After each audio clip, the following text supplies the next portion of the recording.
Hey guys, what's up?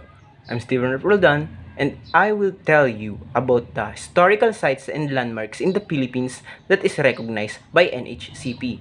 And we have here 10 on the list.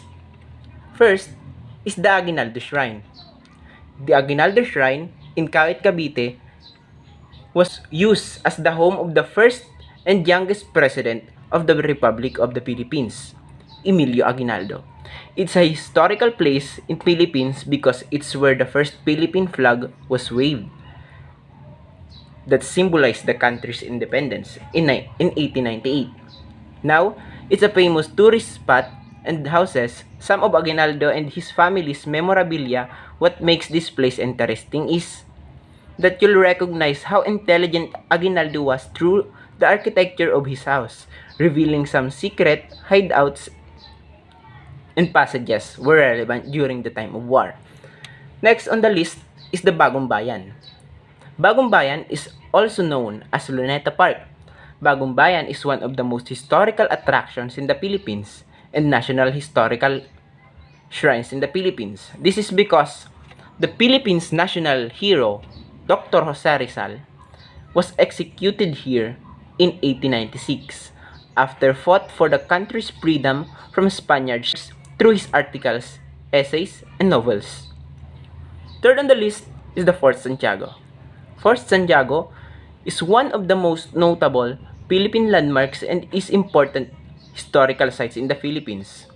Fort Santiago in Intramuros, Manila, is where was Dr. Jose Rizal was held in prison before his execution.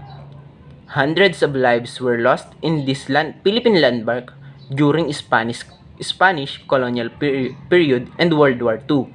Today, Fort Santiago is one of the most major tourist spots for historical places in Manila and in the Philippines. And fourth on our list is the Leyte Landing Memorial Park. The Leyte Landing Memorial Park, also known as MacArthur Leyte Landing Memorial National Park, is one of the most famous monuments in the Philippines. It is a protected area of the Philippines that commemorates the historic arrival of General Douglas MacArthur in Leyte Gulf to free the Philippines from Japanese occupation on October 20, 1944. He also became famous for his line, "I shall return," and later on fulfilled his promise to the Philippines. Fifth on the list is the Mactan Shrine. Mactan Shrine in Cebu has played a huge role in the Philippine history.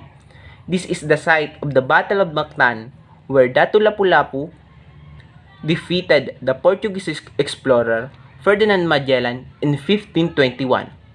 The Mactan Shrine is one of the most famous Philippines landmarks and was built in honor of Lapu-Lapu. Sixth on our list is Blood Compact Shrine. The Sandugo or Blood Compact Shrine Monument in Tagbilaran is a landmark at the site of the first and international treaty of friendship between Spaniards and Filipinos. This Bohol tourist spot depicts Sikatuna and Legazpi with the form Sandugo moment. Number 7. EDSA Shrine. Located at the crossroads of EDSA Avenue and Ortigas Avenue in Quezon City, EDSA Shrine, formerly known as the Shrine of the Mary, Queen of Peace, Our Lady of EDSA, is no doubt one of the most historical places in Luzon and among the landmarks in the Philippines that truly made a mark. This is where the historic, world-renowned People Power Revolution took place to out then dictator Ferdinand Marcos and stop martial law. The People Power Revolution is one of the most historic events because of the uprising was peaceful, bloodless, and successful. You'll see now a few notable monuments in the Philippines in and near the EDSA Shrine. 8 on the list is Biak na Bato. Another historical place in the Philippines is the Biak na Bato in San Miguel, Bulacan. This is the famous landmark in the Philippines where Emilio Aguinaldo and other revolutionaries established the Biak na Bato Republic to be free from Spaniards. Number 9. the Plaza Cuartel, Puerto Princesa.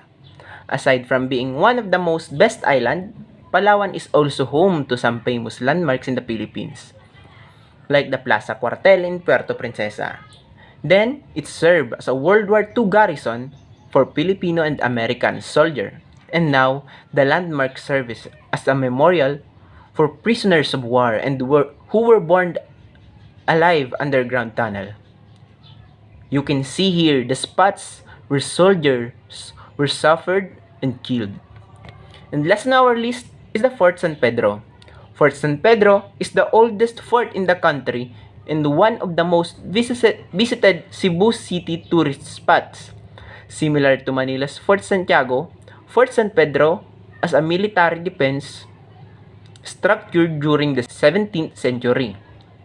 Spanish conqueror Miguel Lopez de Legazpi, who found the earliest settlement in Cebu, had the initiative to put up this at Fort San Pedro, and you'll discover the history of Cebu, the Spanish government, and the well-preserved Spanish artifacts. About 14 cannons can still be found in what was become a leisure park today.